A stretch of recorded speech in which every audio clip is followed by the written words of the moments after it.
Welcome back, Kent Adams and Larry Soren from Kimley Haygood, incoming board chair for GSI.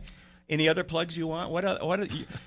I love your signature. You've got all these initials after, which means you took a test or did something or gave blood or whatever, DNA. You can buy your way into heaven in our business. Oh, No, okay. a lot of, He's only president, you know. Yeah.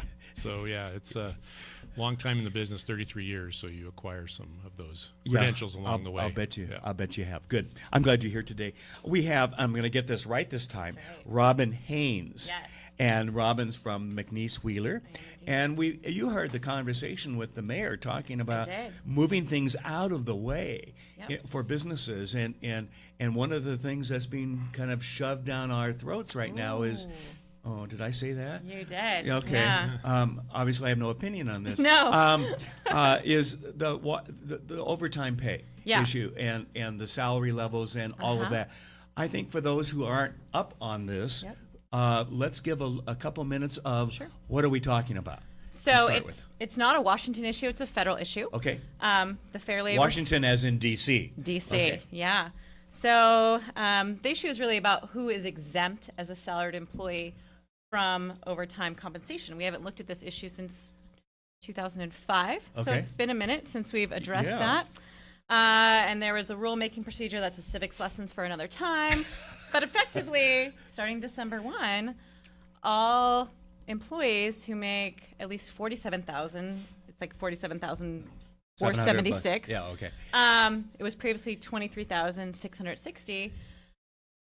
Now that group between the two numbers is able, as a salaried employee, to be paid overtime. Yeah. There are a couple of exceptions for people who are purely administrative, purely executive, computer industry, outside sales, and professionals. So young lawyers are not exempt. They are exempt. They don't get overtime pay.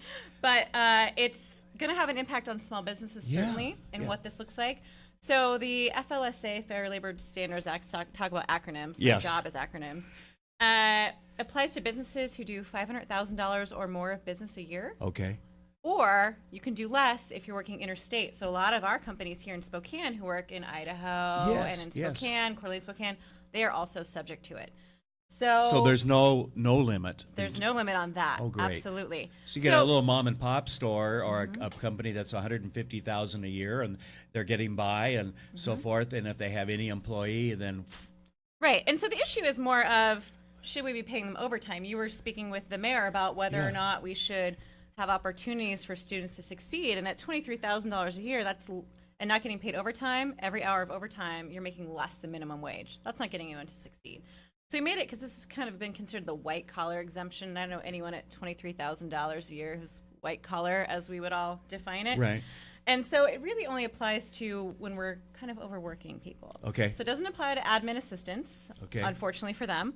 It doesn't used to be called secretaries. Yep. Okay. It doesn't apply to executives, so the small business owner doesn't have to pay themselves or their other leadership.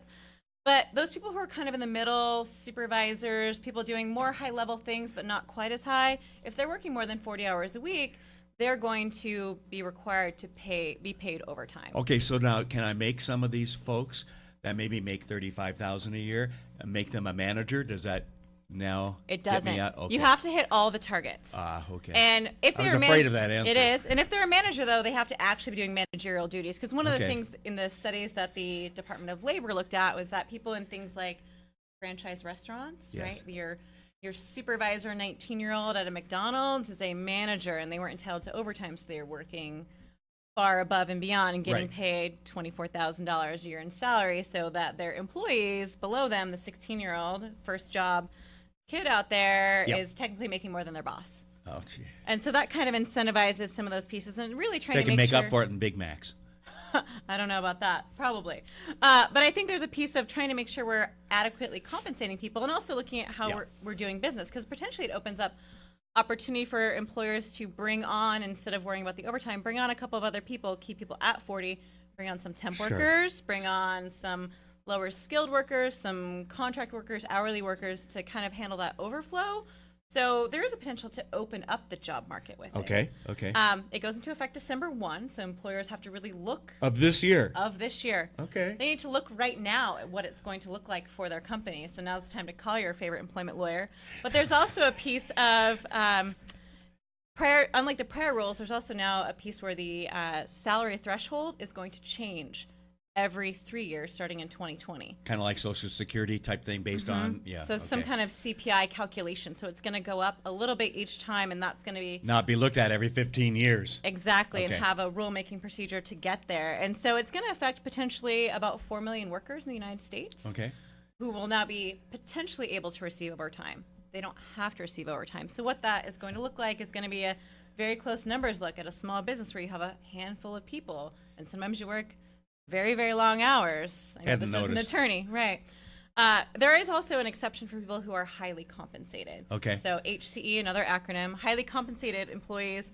The old standard was $101,000 a year. Now it's $134,000 a year.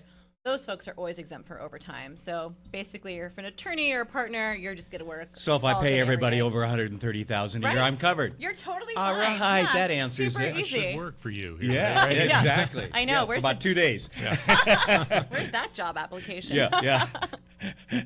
Wow. Okay. Like everything else, when it comes down to these issues, one of the reasons we have folks from McNeice Wheeler is that you need to talk to somebody who can help walk you through the process, because it's either pay me now or pay me later. If you don't do it Yes. right, then you've got the feds and others coming down your backside, and that's usually not pretty. Okay, and so a few hours up front makes a lot of sense so that you can move in the right direction. And maybe they find out that they're not part of this. What a great investment for a couple of hours to find that Absolutely. out. So how do people reach you? McNeiceWheeler.com. Oh, that's like a website almost. I know, it's amazing. We're very prevalent on social media. You can find Ryan McNeice's face I've everywhere. I've noticed. I've noticed. I'm going to put one of those things that will stop him, but you know. And then I've tried to block him. He just It- breaks down all those firewalls and He barriers. does. And a phone number if people want to call and talk to you on the phone. 509-928-4141. And it is also a piece of, maybe you don't have to worry about it at all because you haven't thought about it. You've never tracked hours for your Right. salaried employees. It's just a matter of starting to track for a little bit and realizing that you're totally fine. Right. people are right. underneath But to that find out barrier. those questions that you should be thinking about versus afterwards, and I bet you're facing some Well, of this. saw you taking notes. We've got a lot of variables to look at because we have commission sales Right, people that, right. that make salary plus commission. And so how that do is we something, balance the that? salary plus commission now, there was a kind of a little negotiation between the DOL and the president and some business leaders. And so now you can calculate guaranteed commission and guaranteed bonuses as defined as by part a of contract or real estate sales agreement.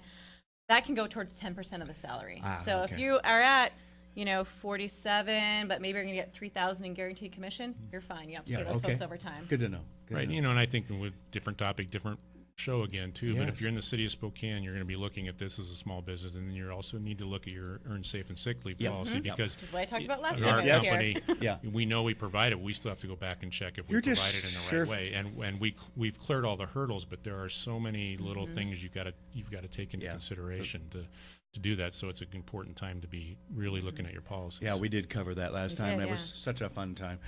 I know, I'm always here to just really bring Yeah, up yeah. Well, the I'm mood afraid and to the ask what you spirit. might bring up next time. Hey, we got to take a break. When we come back, we're going to talk with Pia Hallenberg about this week with Pia Hallenberg at the Spokesman Review right after this.